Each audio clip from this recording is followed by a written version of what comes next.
Daniel was the editor of the Harvard Law Review, which should tell you a lot about him. He has spoken at this conference 4 times previously. I remember one of his lectures sounded to me a lot like a law school classroom on how humans think about the big issues. Very intriguing. We were at that time having a hard time getting the scientists to open their minds to the larger reality, and lawyers are taught that how people think about big issues depends a lot on their spirituality and their cosmology. Very interesting lecture. One of his lectures was on his defense of John Mack when Harvard was trying to give him a hard time. Lawrence Rockefeller paid for that. I think they must be friends. I do recall talking to him in the past about being running a roundtable at a State of the World forum concerning exopolitics policy. I don't know whether he's going to get into that in his talk on UFO conspiracies and UFO phenomenon, but let's welcome Daniel Sheehan.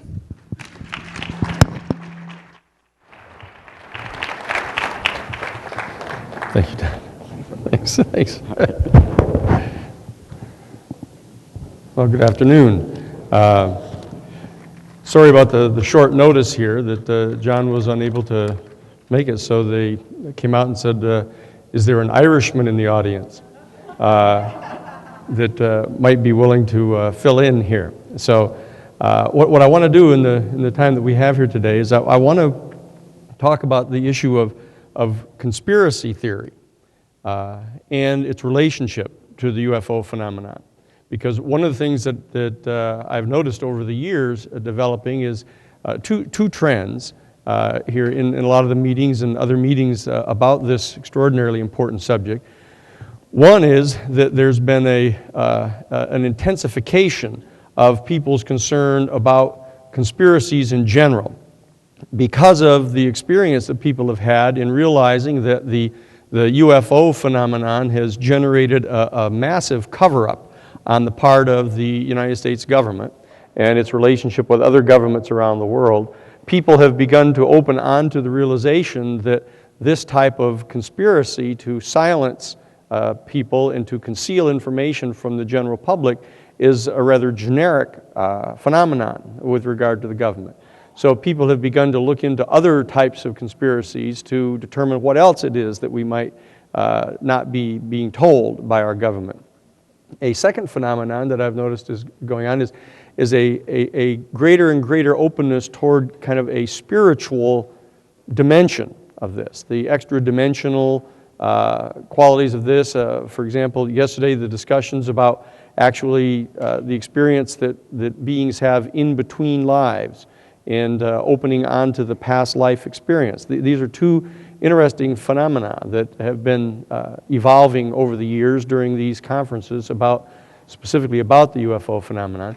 What I want to do today briefly is I want to address the former of these two, the conspiracy theory issue.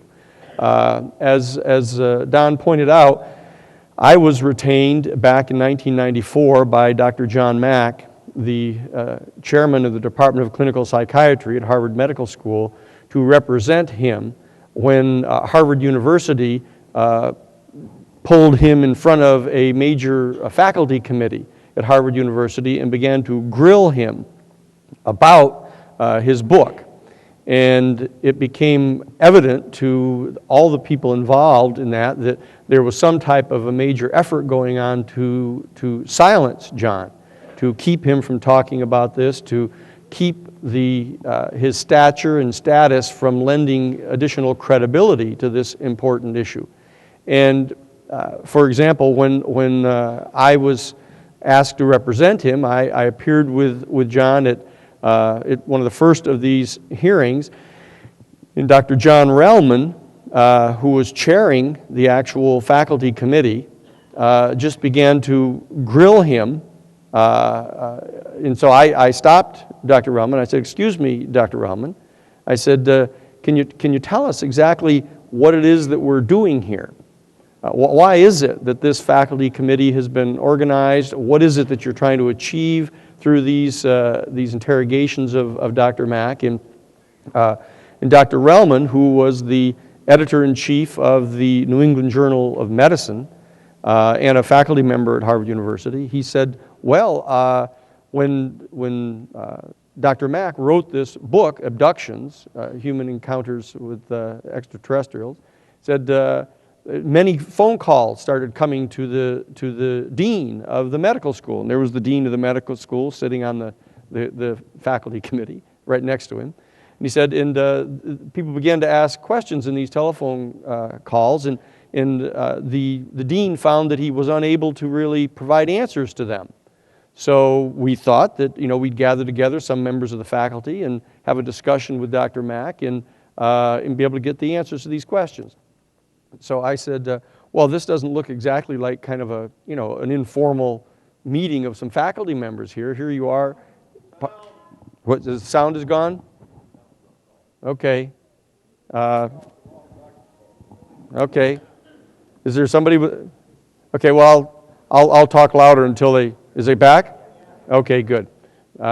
So the bottom line is, I said, well, if that's what we're doing here, then who was it that made these telephone calls to you? And he got kind of startled, and he looked around, and he said, well, actually, I don't think I'm at liberty to discuss that. And I said, well, if in fact, that we're supposed to be here to answer the questions that they were asking in these telephone calls, well, what questions were they asking? And he said, oh, gee, I don't think I'm at liberty to discuss that either.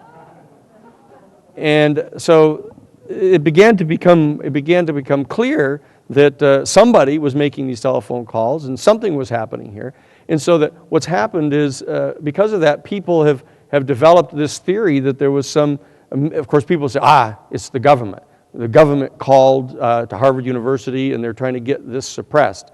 And so then people go on from there to say, oh, well, then they remember that right after this had all happened, Dr. Mack was killed, was run down by a car on the streets of London. And so people then go on to say that, well, not only was it the government trying to suppress him to begin with, but in fact, they killed him in order to silence him. What I want to point out is starting with this example that we have direct knowledge about, I want to open on to the larger question of the types of conspiracy theories that people have going, because the fact of the matter is that it wasn't the government of the United States that contacted Harvard University to try to suppress John. It turns out it was Time magazine. And in fact, John was not in fact murdered. This was in fact a terrible, tragic accident. That he was run down by a drunk cab driver.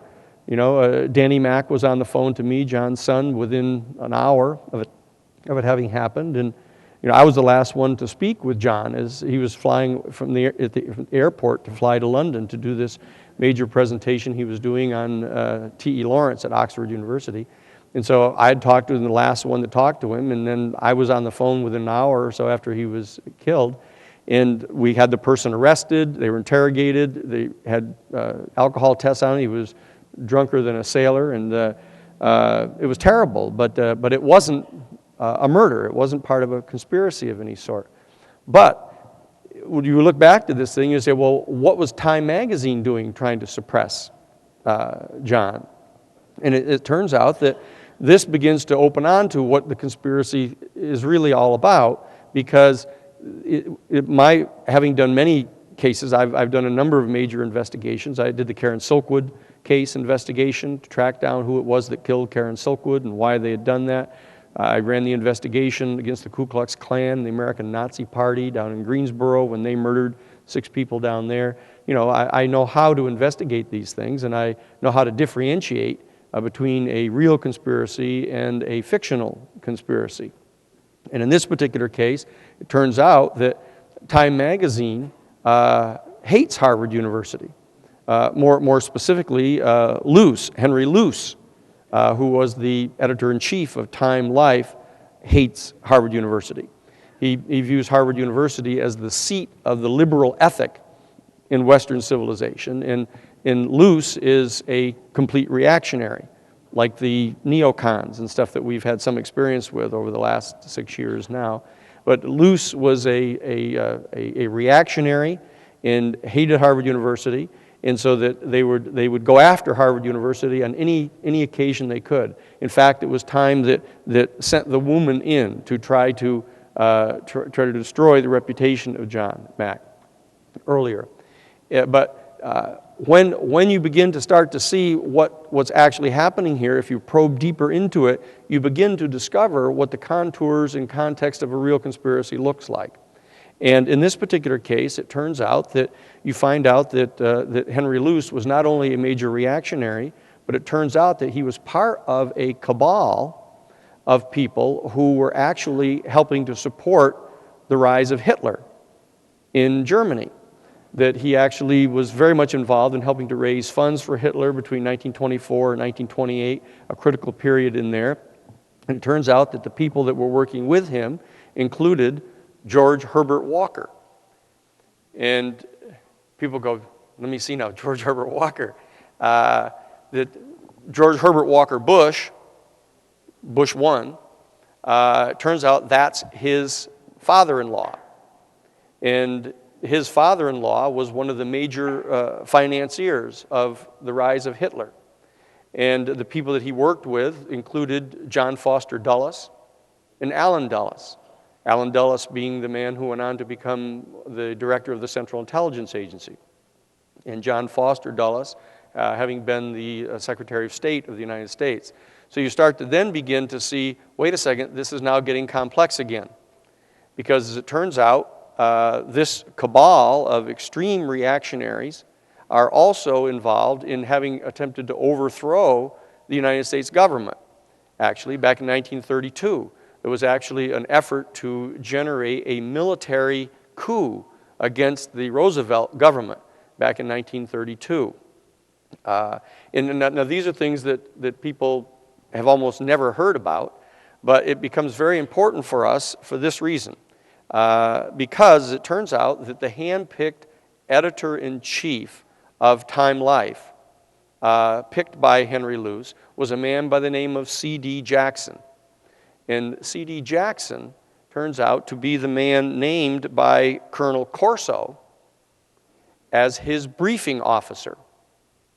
When Corso was put in charge of the technology that was taken from the wreckage at Roswell, and given the assignment of farming this equipment out to various major American corporations to attempt to capitalize on the technology that was recovered from the Roswell crash.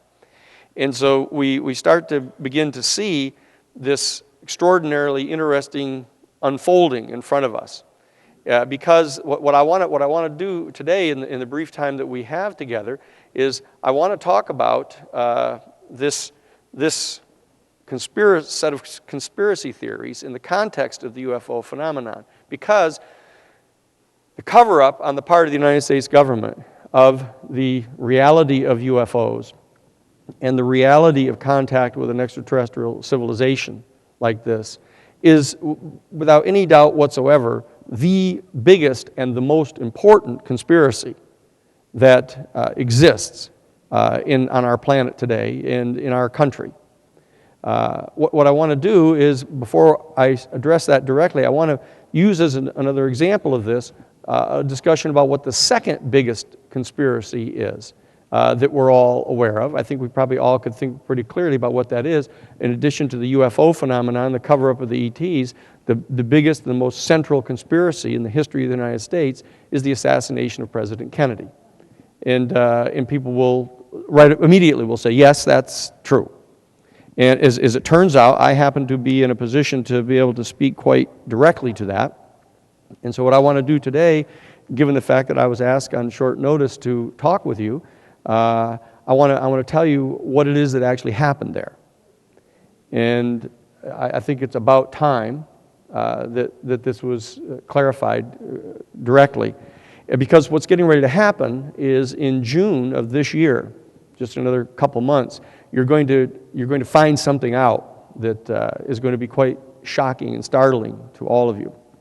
There is as we speak, an article being prepared by New Yorker magazine, a 12,000-word article that's going to be published.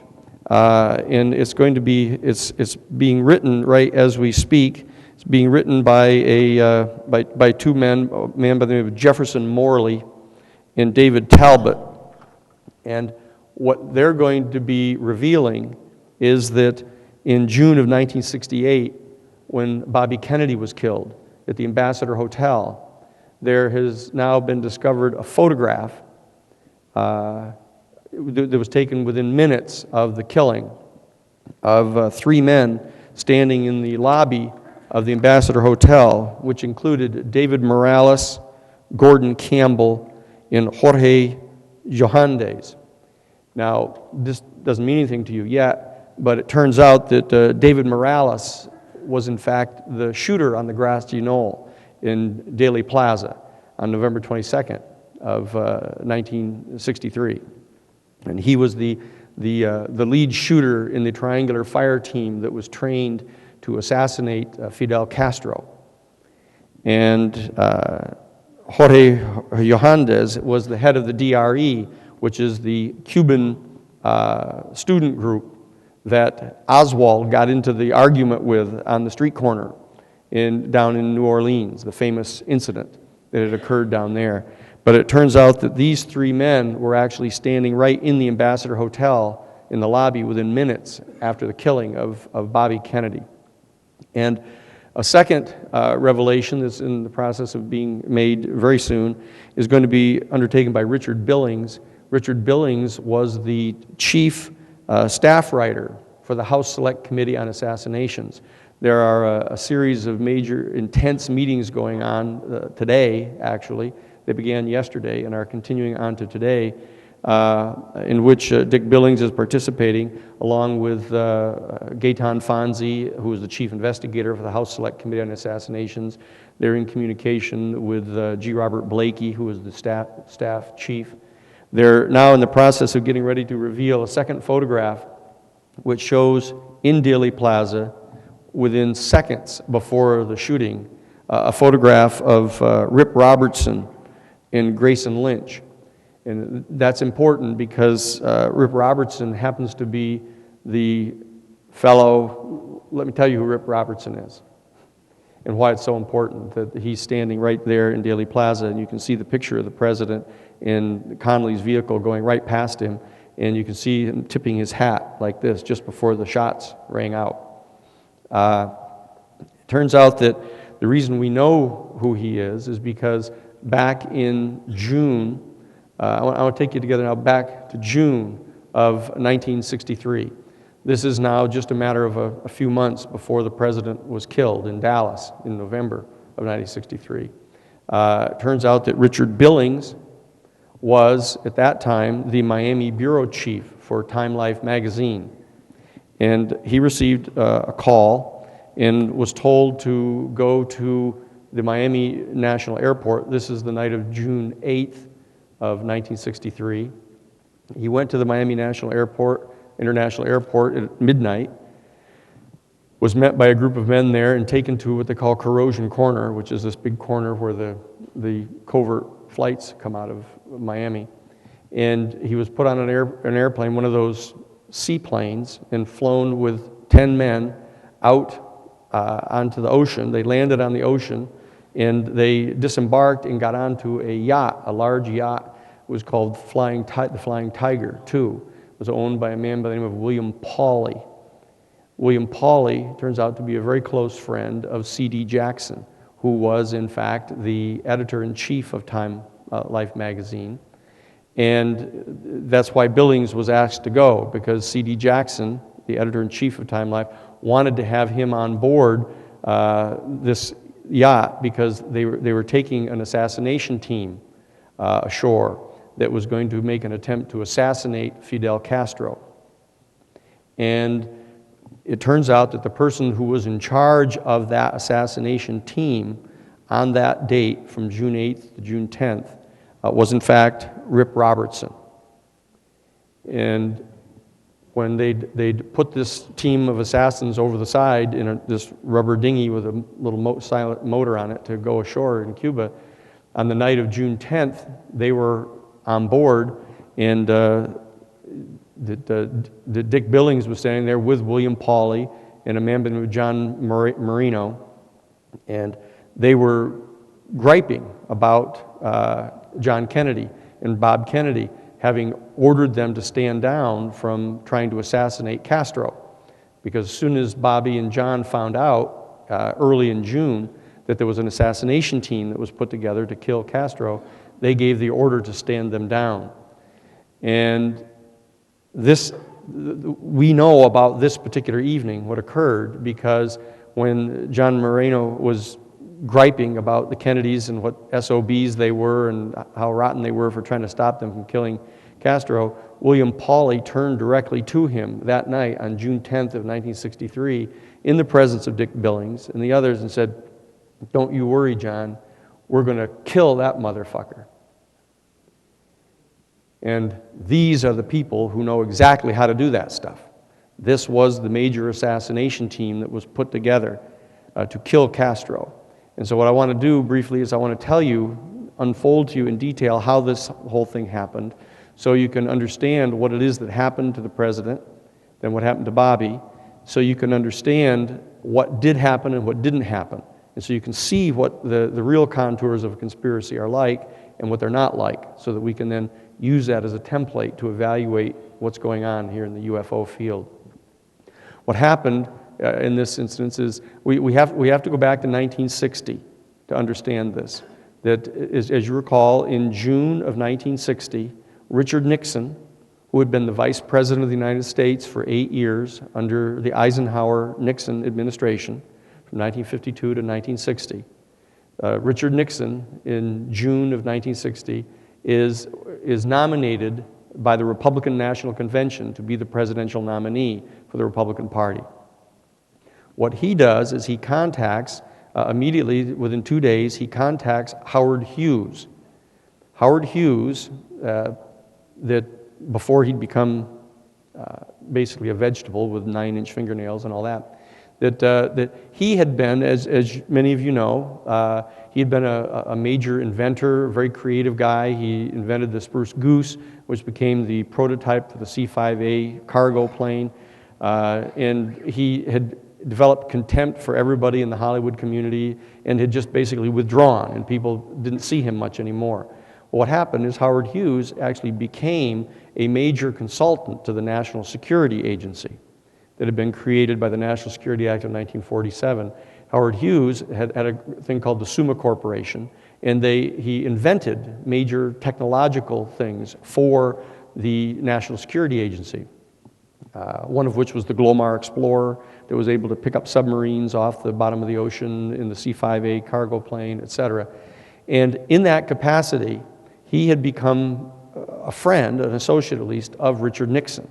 Because Richard Nixon, in his capacity as the vice president under Eisenhower for 8 years, chaired the 5412 Committee. The 5412 Committee is a special subcommittee of the National Security Council, which is in charge of covert operations.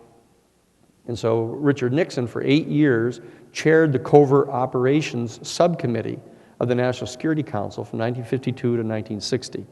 And in that capacity, he became familiar with Howard Hughes.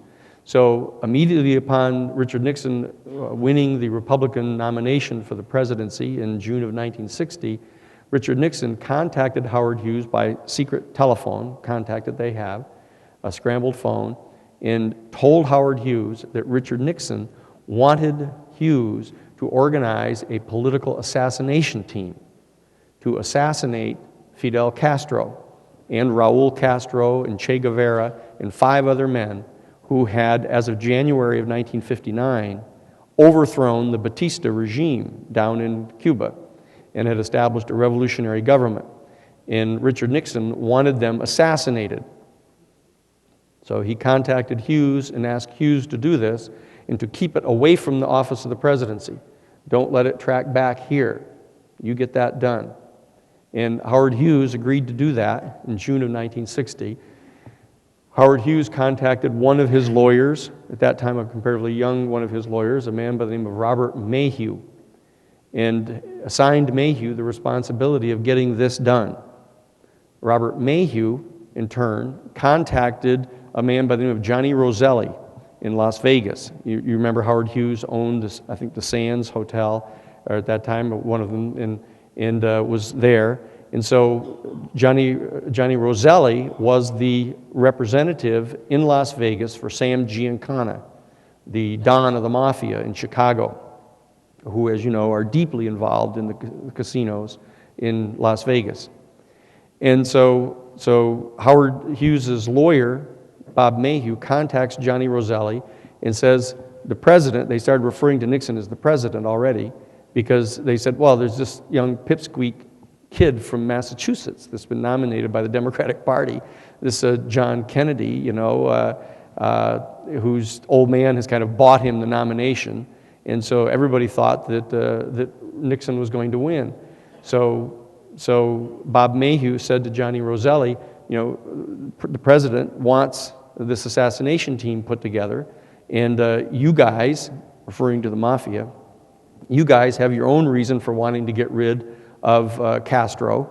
You know, they've thrown out the Batista regime, who is your partner in the heroin trafficking. They've closed down all the gambling casinos, the prostitution houses and stuff all through Cuba. So you have your own reason for wanting to kill him. So the president would like you to do this. So Johnny Roselli goes back to Chicago and meets with Sam Giancana and tells him that Nixon wants this assassination team put together, and Howard Hughes is going to be authorizing this. So at that point, Sam Giancana says, well, wait a second, if we're going to do this, if we're going to kill Castro, that's in Cuba, that's Santo Traficante's territory. And Santo Traficante is the Don of the Mafia in Cuba, now in exile in Tampa. So they go down and have a set of meetings. They have 3 meetings that take place from June 15th to June 21st of 1960 at the Fontainebleau Hotel down in Miami. And in the meetings are Sam Giancana, Johnny Roselli, Santo Traficante, and Robert Mayhew are all there. There's an agreement in principle on the part of Sam Giancana and Traficante that in principle they'll go ahead and do this, but they want to make certain that this is coming from the president and not just a pipe dream of Bob Mayhew or Howard Hughes. And so they insist that some representative of the president come to the next meeting to confirm this. They have this next meeting, and a man comes using the nom de guerre of Mr. Ed. It turns out this is Sheffield Edwards. Sheffield Edwards was the chief of security for the Central Intelligence Agency out of the Miami station down in Miami at JM Wave. He gives the nod to go ahead and do this. So what they did, what Sam Giancana and Santo Traficante did, very wisely, what they did, they selected 15 gunmen who in fact were gunmen for Santo Traficante, who had been gunmen that protected their casinos and their heroin trafficking, etc., who then, as of June of 1960, were working with the American Central Intelligence Agency in a thing called Operation Mongoose, which was a covert CIA program supervised by Richard Nixon to attempt to overthrow the government of Castro. And they were running boats in and blowing up bridges and burning sugar plantations and poisoning crops, etc. And this was called Operation 40, was the code name for this.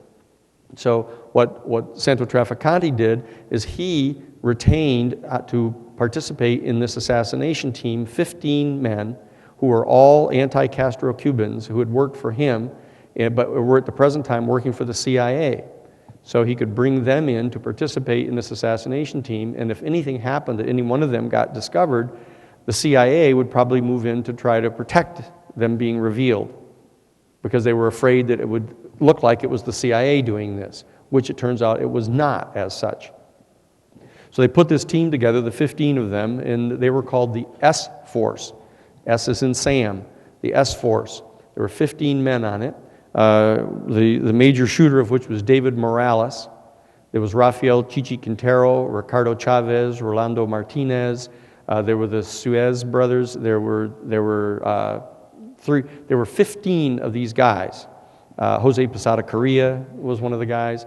They were all anti-Castro, rabid anti-Castro, right-wing Cubans, and they participated in this. What was done is they spread these 15 men out in 5 paramilitary camps that were based along the southwestern United States.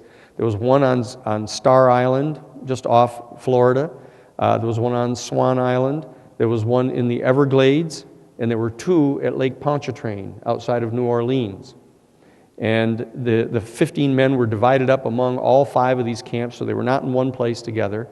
What they would do is they would gather these men up in private planes and fly them to Fort Huachuca in Arizona. And they would then disappear off the rolls of being signed into Fort Huachuca, and then they would take them secretly and fly them down to Oaxaca, Mexico. They'd fly them down to Oaxaca, Mexico to a ranch that was owned by Clint Murchison. Clint Murchison is the son of the man who owned the Santa Anita racetrack in California, where John Edgar Hoover used to go all the time for free. And there was a ranch that they owned down in Oaxaca, Mexico. This was made the Triangular Fire Team base, where they were training a Triangular Fire Team assassination group, these 15 men, to kill Castro and the other Cubans.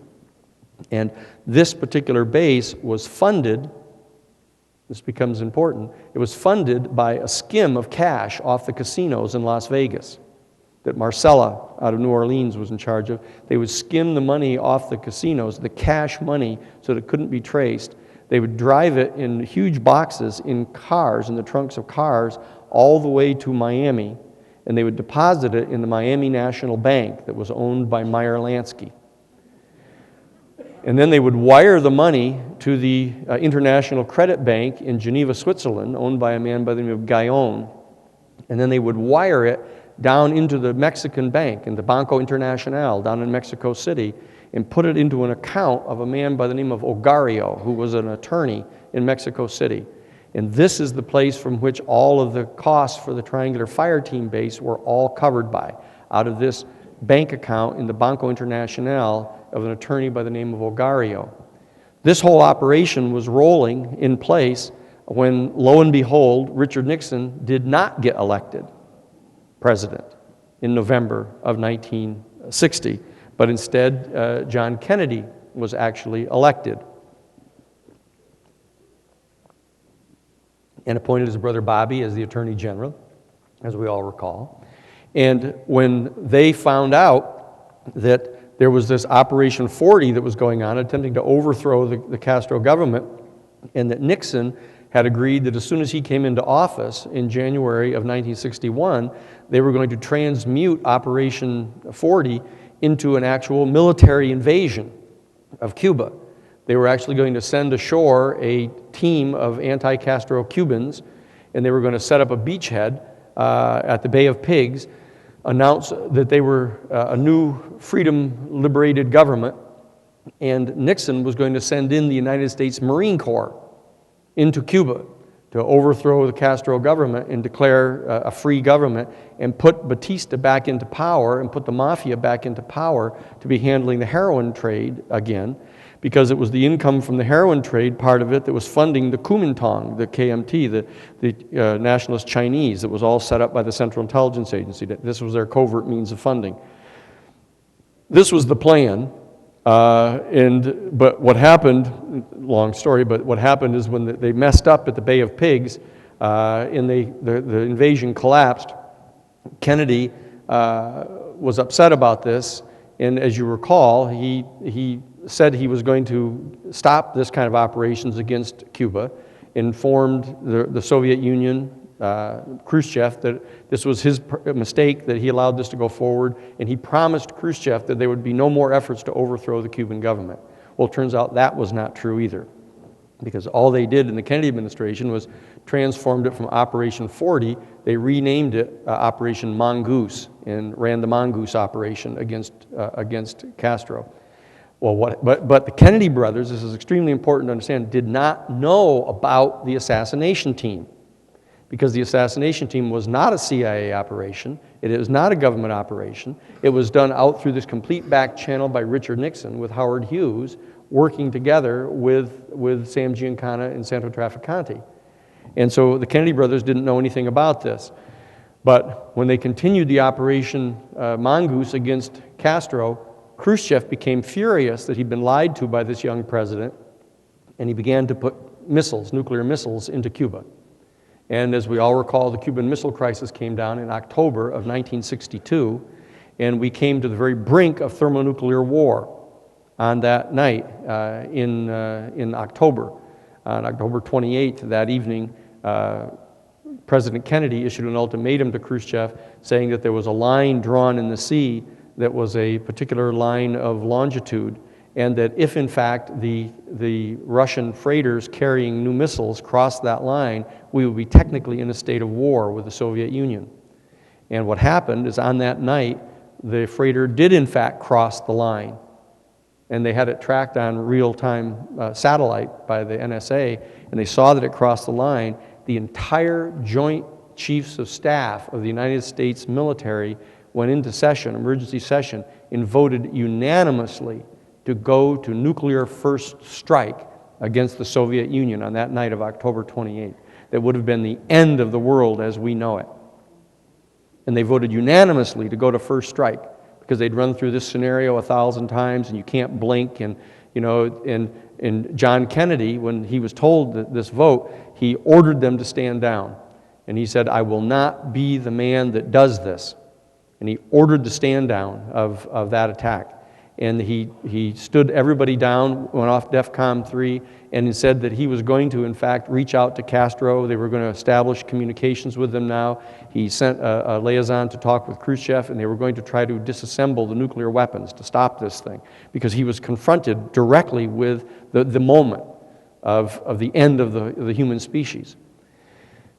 So what happened is Kennedy at that time gave the absolute order that all of the operations against Cuba were to stop. And he ordered the shutdown of all 5 of these paramilitary bases on Star Island and Swan Island and in the Everglades, and the 2 of them at Lake Pontchartrain, ordered them to be shut down.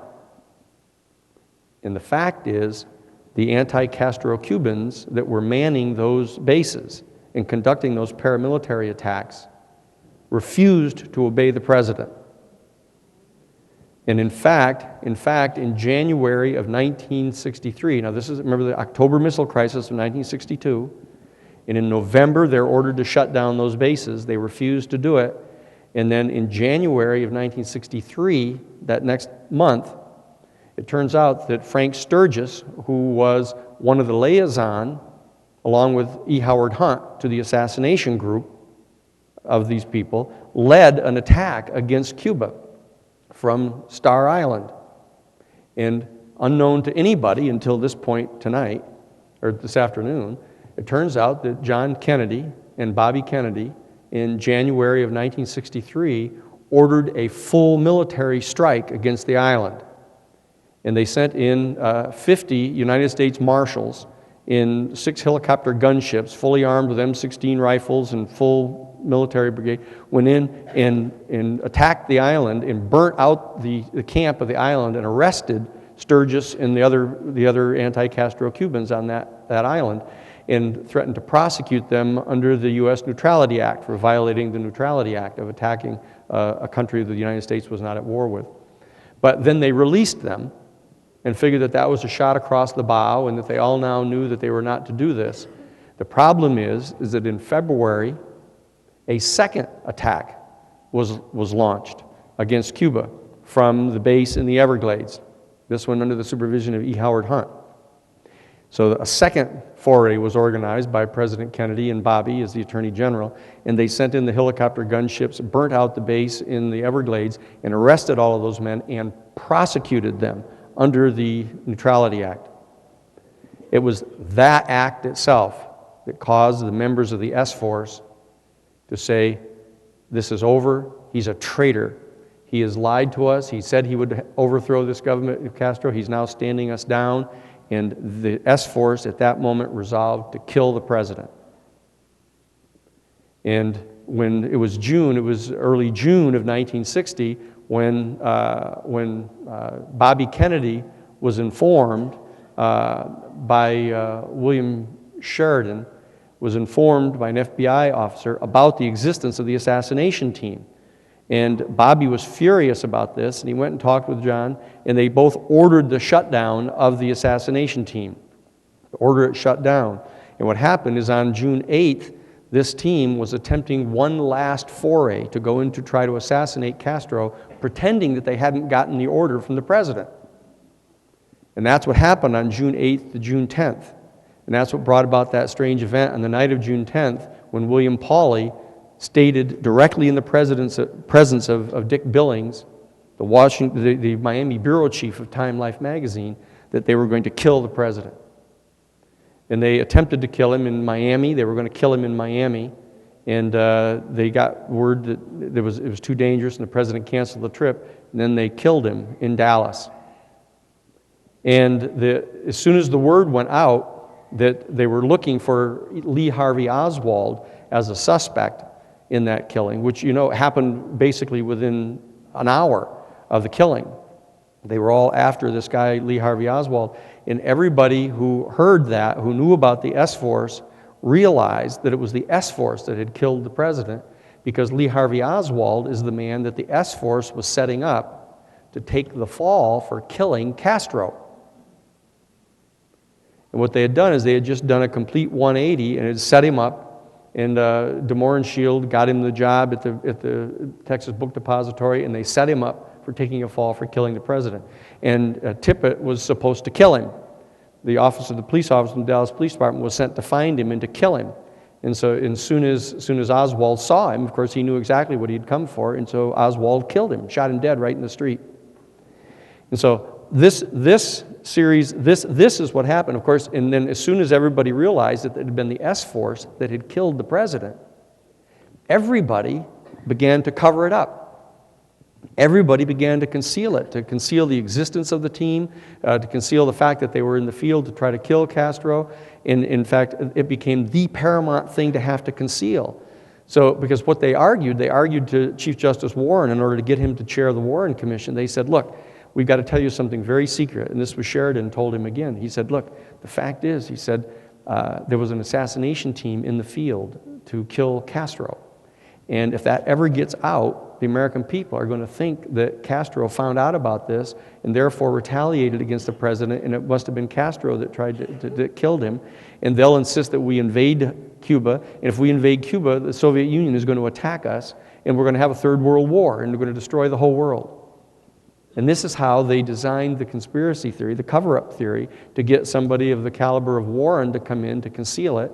They met with Gerald Ford and told Gerald Ford about this, and the one thing that had to be concealed during the entire Warren Commission investigation was the existence of this particular assassination team that was in the field to kill Castro. And it turns out, of course, that's the exact team that killed the president.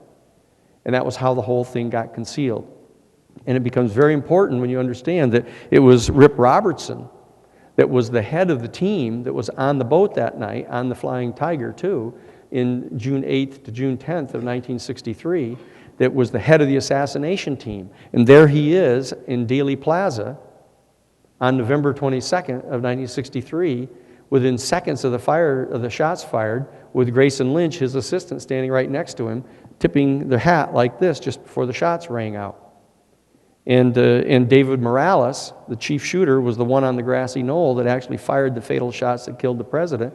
And there he is in June of 1968, standing in the Ambassador Hotel, along with the guy who was the head of the Cuban student group that was the one that had the fight with Oswald on the street. So what you see has happened here is that this cabal that had been put together are the ones that killed the president. And it became critical later because, just as a kind of parenthetical aside, this is what the entire Watergate burglary was all about. Because it turns out that when President Nixon lost the election in 1960, as you know, he ran again in 1968 after Bobby was killed, that Bobby would have won the Democratic nomination, would have won the presidency, And they were terrified about Bobby Kennedy coming to office because you know perfectly well the first thing that Bobby Kennedy as the new president would have done was launch a full-scale investigation of the assassination of John. And so Bobby was killed in June of 1968. And with him being eliminated, Hubert Humphrey became the nominee and Richard Nixon beat him. And Richard Nixon became the president in 1968. But when Richard Nixon was running for re-election in 1972, he became terrified because right after he got the nomination in 1972 of June, it turns out the Democratic National Committee selected to be the head of the Democratic National Committee with their offices in the Watergate Hotel, Larry O'Brien. It turns out that Larry O'Brien was for 25 years the chief lobbyist in Washington, D.C. for Howard Hughes. And Nixon became terrified. He said, wait a second. All of a sudden, he's just all of a sudden quit being the Washington lobbyist for Howard Hughes after 25 years and has become the head of the Democratic National Committee that's organizing the campaign against me. What if he knows? What if he knows that I'm the one that got Howard Hughes to put together the assassination team, which is the team that actually killed the president? This is the only possible way I can lose the election. And so Nixon orders Jeb Magruder to send in the plumbers to wire up the telephones of Larry O'Brien in the Watergate Hotel. And when they got caught in the Watergate Hotel, you may remember, when the burglars got arrested and they were taken into custody, they found in the pocket of Bernard Barker a canceled check that was drawn on the Banco Internacional down in Mexico City from an account of a lawyer by the name of Ogario. That's the key to the whole thing. That's what the problem was, is that because they couldn't tell anybody else what it is they were looking for in the wiretaps, they had to send in actual people who were part of the S-Force. Those Cubans that were in the hotel in the burglary were part of the S-Force because they knew what they were looking for to determine whether he knew about the assassination team. And because of that, they paid them right out of the same account down in Mexico City in the Banco Internacional.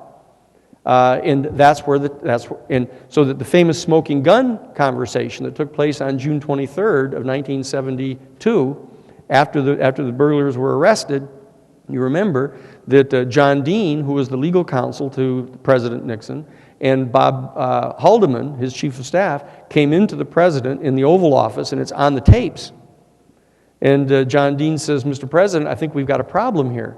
And Nixon says, what is that, John? And he said, well, just got a call from Pat Gray, who was the new head of the FBI, because Hoover had just died 2 weeks earlier. And Pat Gray says that they've been asked to investigate this bank down in Mexico City. This is right on the tapes. In this account where the check in Bernard Barker's pocket was cleared through. And Pat Gray wants to know whether that's going to cause any problem. There's a big long pause, and Richard Nixon says, John, I want you to go see Vernon Walters and Dick Helms over at the agency, the CIA. And I want you to have them contact the FBI and tell them to get the hell out of this investigation right now. There's a big long pause, and John Dean says, well, Mr. President, what am I supposed to tell them to say? And he said, you have Vernon Walters and Dick Helms tell the FBI that if they don't get out of this investigation right now, all the Mexico stuff about the Bay of Pigs guys could come out. That's the smoking gun conversation. That's the conversation for which Richard Nixon was impeached for obstructing justice by ordering the Central Intelligence Agency to shut down the investigation. And it was that next day, there was scheduled an FBI agent, the number 2 man in the office of the FBI, by the name of Mark Felt, who was Deep Throat, was assigned the next day. He was supposed to conduct the interview of the attorney by the name of Ogario down in Mexico City. And he was ordered by Vernon Walters and Dick Helms to stand down, and that's what caused him to reach out and contact Bob Woodward and to start to tell him the story about what was going on, to get rid of the president, to get him out of office. So this, and of course now you see that when Bobby had the chance of becoming president, they killed him and they killed John. But it wasn't the CIA that killed John Kennedy. It wasn't the FBI that killed John Kennedy. It wasn't, in fact, just the mafia that killed John Kennedy. It was something different than that. But it was a little bit of everything in there, because I've just told you exactly how the thing happened. And so you have to step back from that and you say, well, what is that? It wasn't the Pentagon killing him because they wanted to, because he was getting set to withdraw all the troops out of Vietnam. And it wasn't the Israeli Mossad that killed him because, Kennedy was going to be attacking Mossad, and, none of those things. This is how it happened exactly. And so you look at that complex development of how this whole thing happened. And it's a little bit like an automobile accident crash. People coming into an intersection and one person is running the orange light and the other person is picking something up off the floor, and they crash together and people get killed. What happened here is there was absolutely a conspiracy to kill Castro, and there became eventually a conspiracy to kill President Kennedy, but it was actually initiated by a low-level group of people in the S-Force who were rabid anti-Castro Cubans who will kill you for stepping on their dog's tail. These are the kind of people that they are.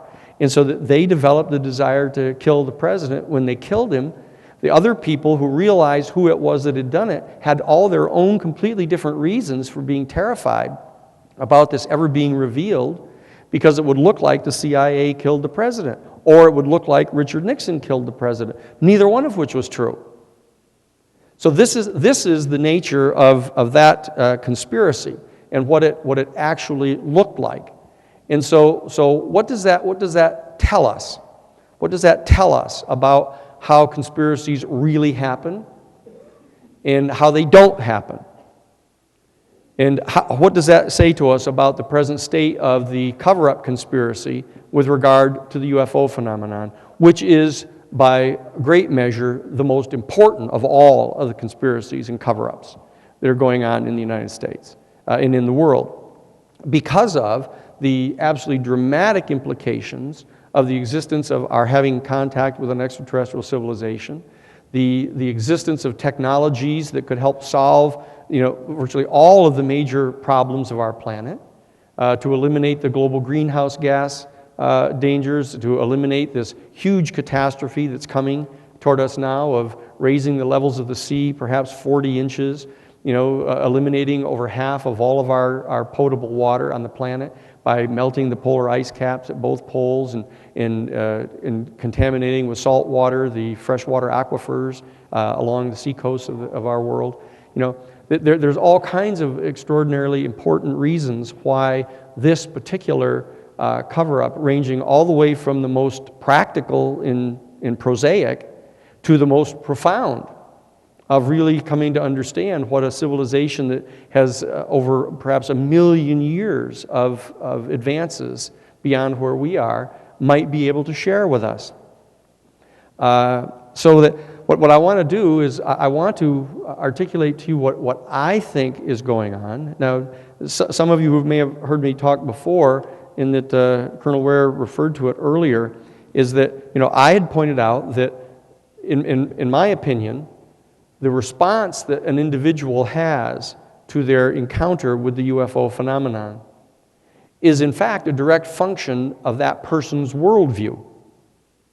So that if in fact a person is an adherent to the second paradigm worldview, and I don't want to be too confused, but there's an entire octave of worldviews, a complete set of 8 worldviews.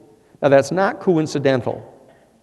And just like it's not coincidental that we as a human species are able to physically discern only 8 primary colors in the spectrum of the red, orange, yellow, green, blue, indigo, and violet. And everything that is ultraviolet, we can't discern with our own faculties. And everything that is below the red spectrum, the infrared, we can't see either. But our world is made up of these these a set of 7 primary colors. But we know what happens that if you take all 7 primary colors and you put them together in a set, is they become crystal clear white light. In the same way that we can only discern the 7 primary tones, do, re, mi, fa, sol, la, ti. And then the last do is the end of the octave set, and that you have a full octave. And we know that we can discern octave shifts, and that we can discern the relationship between octaves, and that becomes the base of music for us. Okay? But the same thing is true. We are, in fact, a function. Our physiognomy is, in fact, a function of the planet on which we were gestated. So it's not surprising that we, too, are products of this octave perception system, in the same way that other things are in our universe. And so that what we have is we have 8 worldviews, an octave set of worldviews, and they have been arbitrarily numbered, 1 through 8. In the first paradigm worldview is the classic animist, primitive, shamanic worldview of the Native American people and Aboriginal people. The second paradigm worldview is the dialectical worldview, the kind of fundamentalist worldview of us against them and black and white and good and bad. And it's predicated upon a cosmology that actually believes in the eternal return. That our physical universe, they believe in the second paradigm worldview, is expanding and all the way out to the point where every ultimately irreducible quantum field of matter will stand separate and apart from every other one.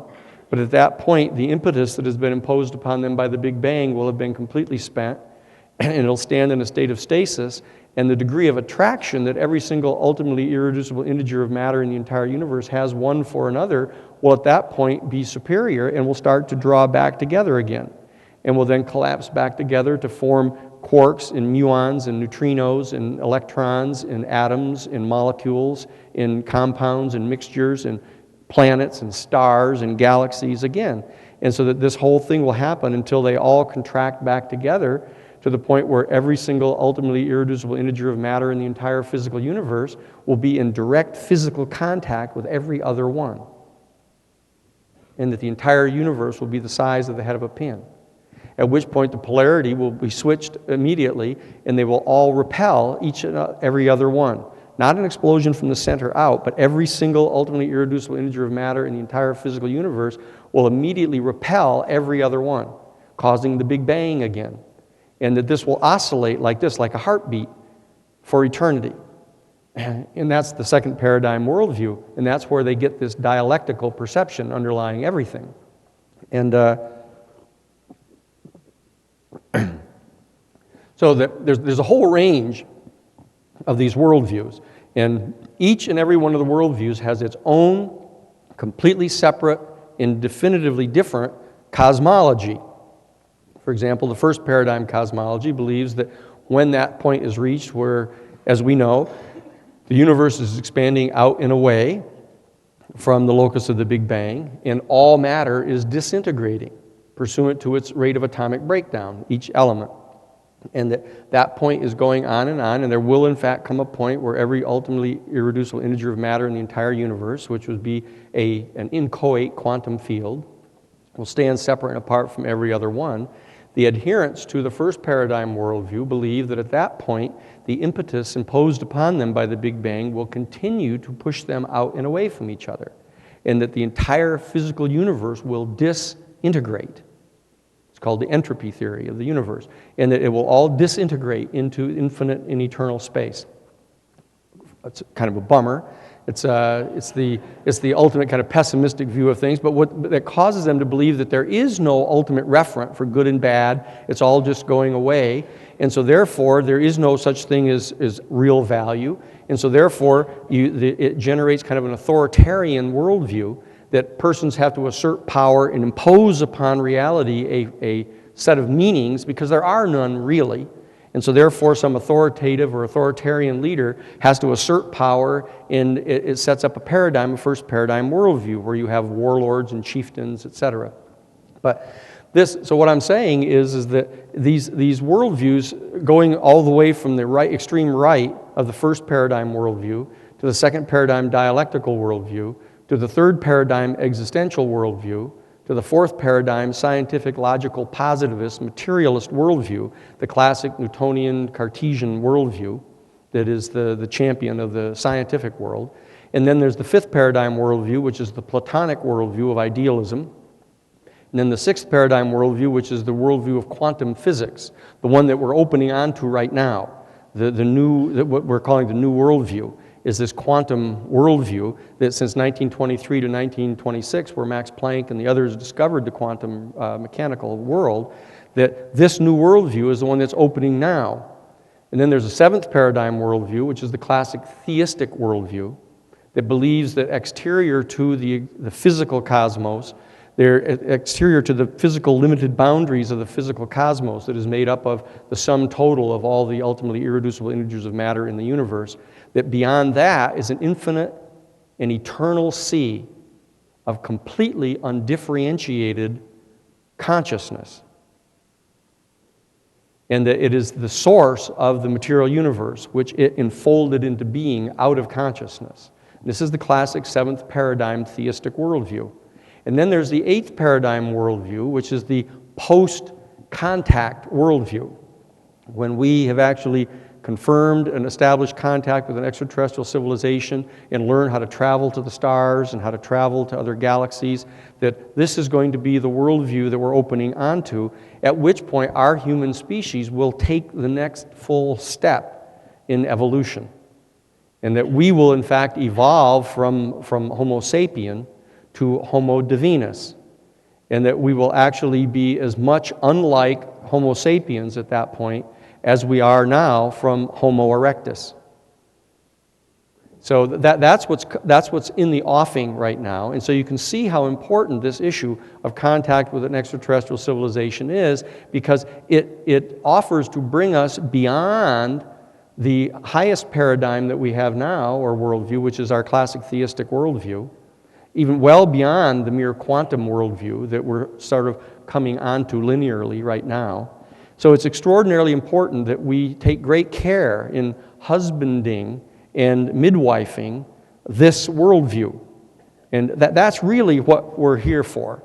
I mean, the fact is that we're not here just to look for, knocking on the side of a UFO or to, take pictures of a UFO. We're here because of that extraordinarily high calling that we all hear of looking toward the ultimate worldview of our human family, because it will be the closing of the octave of the worldviews to which we have access in our present incarnation as Homo sapien.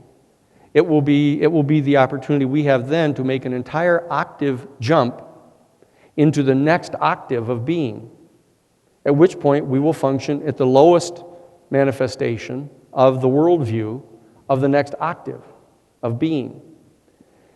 And that's what we're doing. So you can see that it's important to understand that, in my opinion, what's happened is because of the contacts that began, as we all know, the principal contacts, setting aside the sporadic contacts that have gone on down through the centuries that we all are quite aware of, that after the explosion of the first nuclear bomb, the first atomic bomb at White Sands in 1945, even prior to the explosions in Nagasaki and Hiroshima, that we began to have these contacts from these vehicles that would manifest, and they were all around White Sands, and they were all around New Mexico, and they were searching around and following the V2 rocket experiments and all the things that were going on.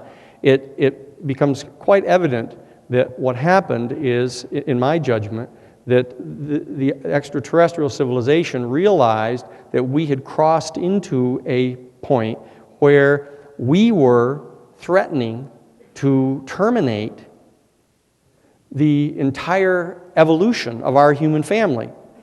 We had touched into the technology that was going to be our own source of self-destruction.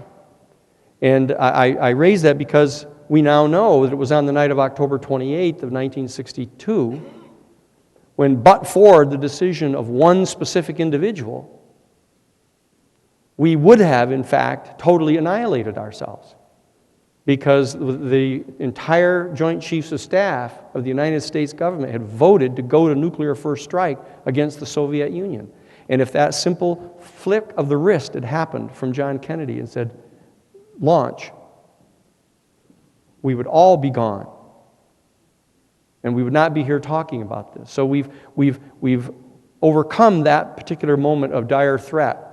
But that was the moment of dire threat that basically instigated the major bout of contacts that we began having with the extraterrestrial beings. And so what's happening now, that we have this entire set of questions that are in front of us, is, well, what happened there when they reached out to us to actually attempt to keep this from happening? We know of the contacts. You remember back in 1967, the contacts up at the Nike Zeus missile sites up in Montana, where the UFOs came and they shut down all 10 Nike Zeus missile sites in 2 different Nike Zeus missile bases there. So they're perfectly capable of shutting down these particular devices. We know that now. So the question is well, what are the beings up to? What are they doing? What kind of contact have they had with our United States government? What kind of contact have they had with the Soviet Union? And I've had the privilege of chairing the strategic initiative to identify the new post-Cold War paradigm, working with President Gorbachev at the State of the World Forum, which Colonel Ware touched upon. So I've had the opportunity to sit down with the presidents of 90 different foreign countries and to talk with them about this issue of the UFO stuff and how important they thought it was. It was the first conversation I ever had with Gorbachev when I got an opportunity to sit down with him. And he referred me directly to his foreign minister, who put me in touch with the man who told me all about the contacts and stuff that they'd had in the Soviet Union with these beings. And so that I think that this is an extraordinarily important issue. It is, as I've said before, I think it's the most important single public policy issue confronting our human family today, because it is filled with promise. It is filled with the potential of opening onto an entire new world, the entire next step in our biological evolution as a species. But it's important to remember how terrified the guardians of the present worldview are by the threat of this. There's an old Sufi saying that when a pickpocket meets a saint, all he sees are his pockets. And this is what I believe happened when this extraordinary opportunity presented itself of the contact with an extraterrestrial civilization, because of our nation state, a comparatively primitive organizing mechanism to begin with. But our nation state, seeing itself in fundamental dialectical conflict with the Soviet Union, perceived this as simply two things. One, an opportunity to get a great advantage in having a new weapon system to be able to defeat the Soviet Union. And secondly, perceived these beings as a potential threat. They perceived them as the ultimate other.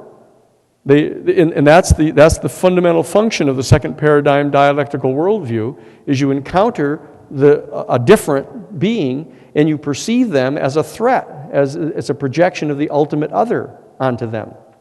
And so that I think both things happened with regard to the major American military complex.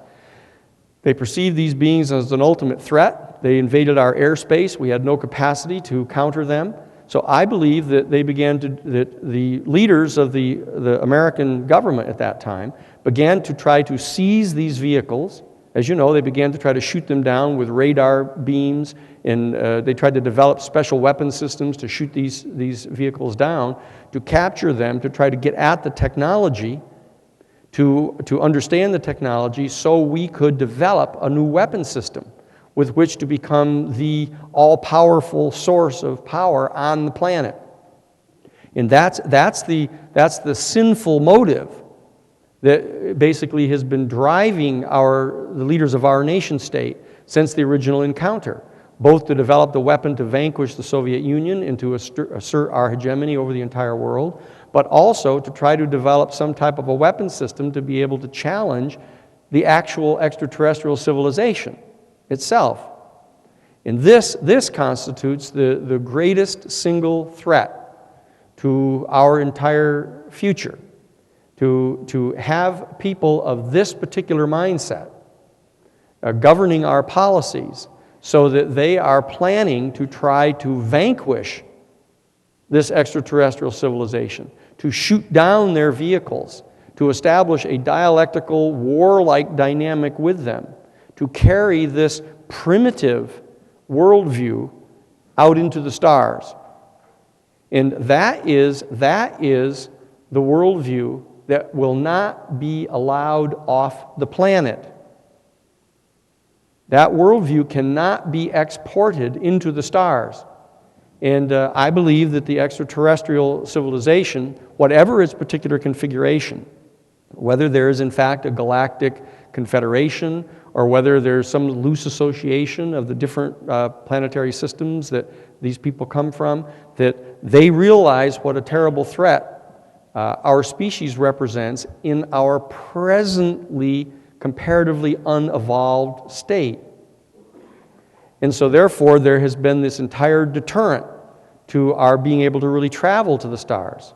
It's why I believe it's taken us so long to move from, putting people on the moon to all of a sudden stopping putting people on the moon, to not in fact really going forward with the space platform at an adequate rate, of not really placing people on Mars.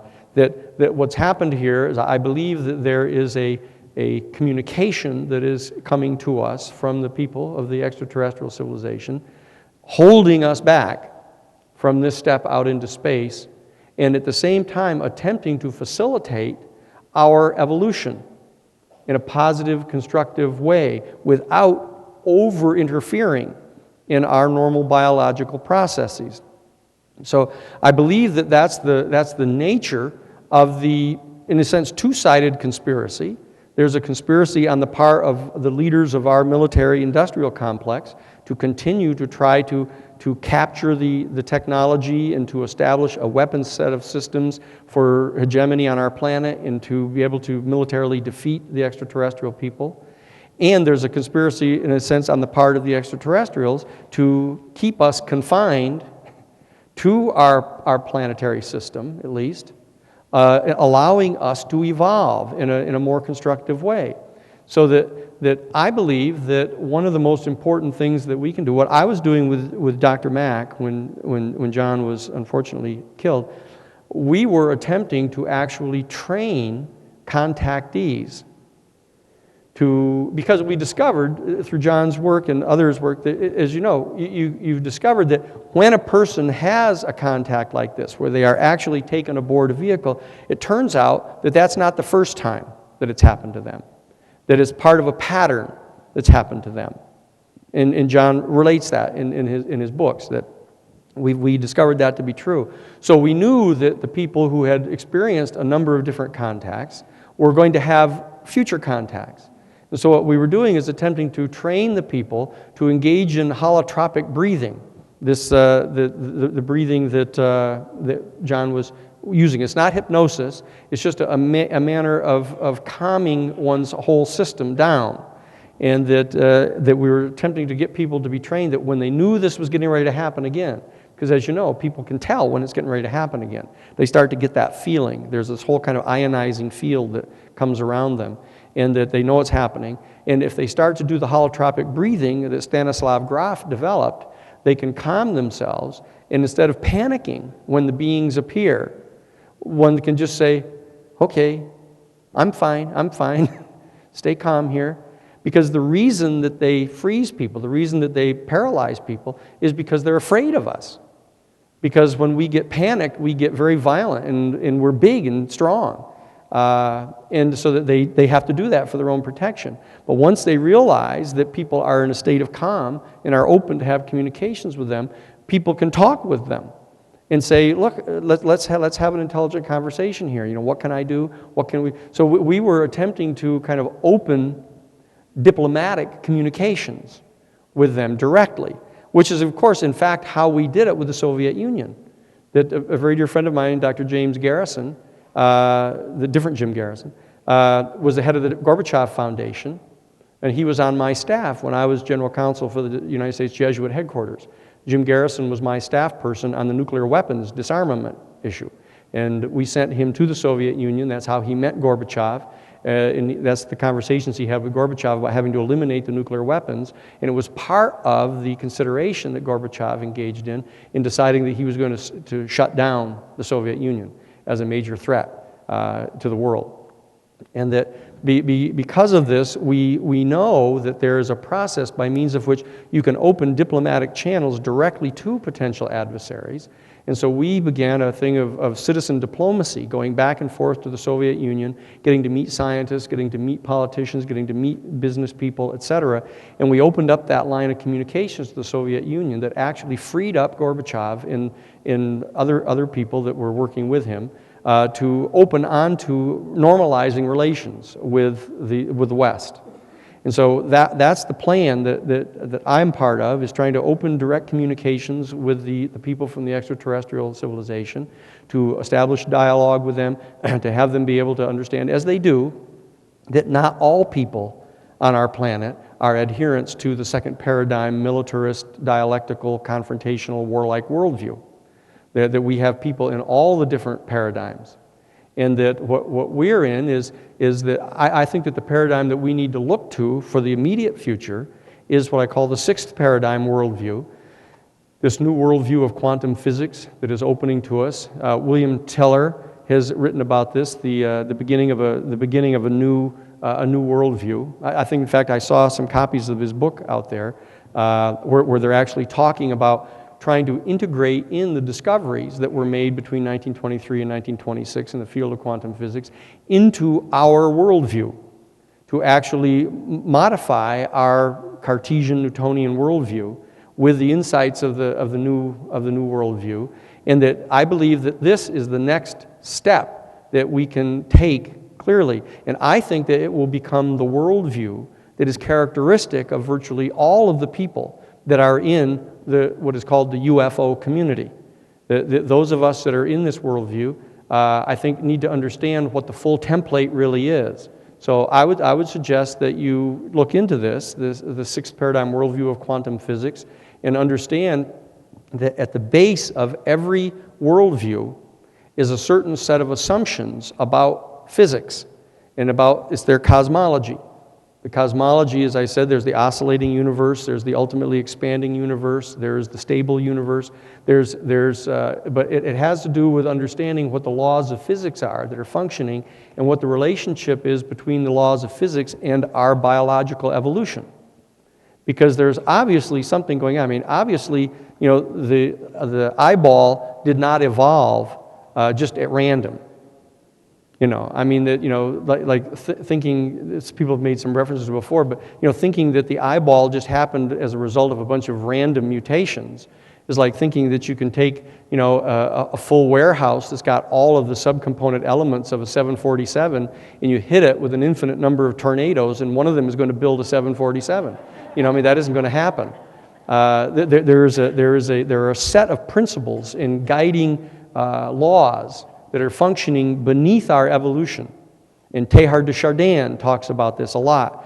So if you read Teilhard de Chardin is the articulator of the mode of spiritual expression of the sixth paradigm.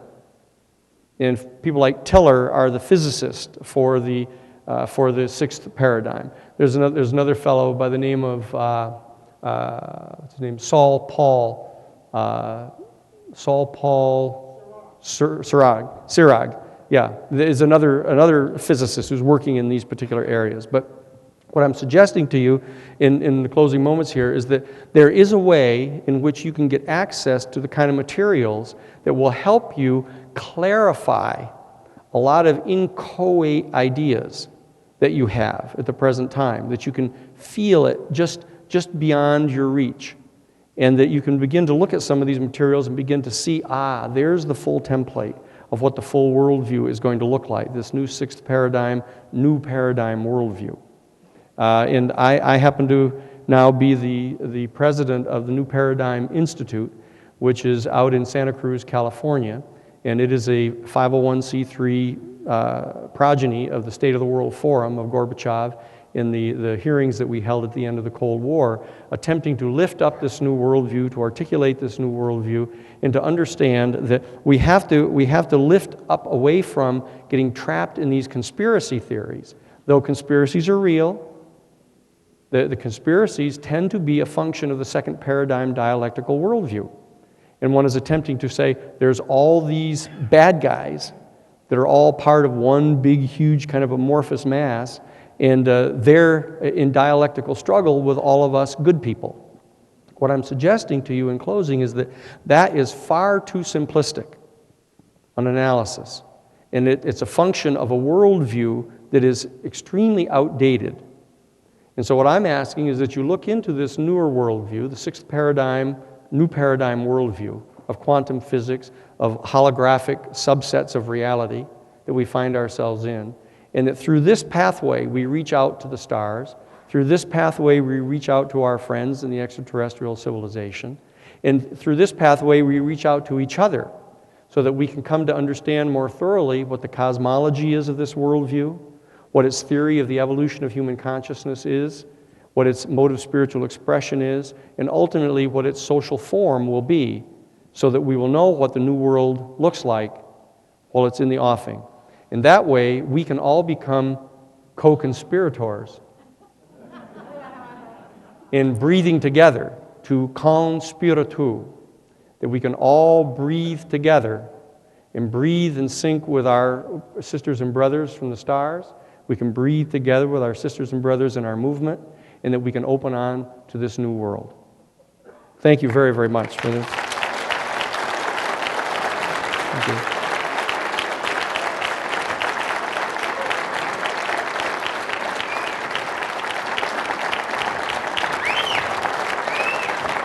Thank you very much. Thank you. Okay, so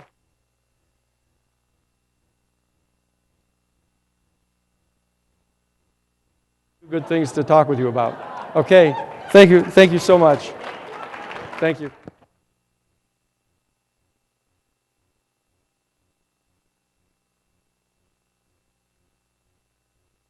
It's yeah, we yes.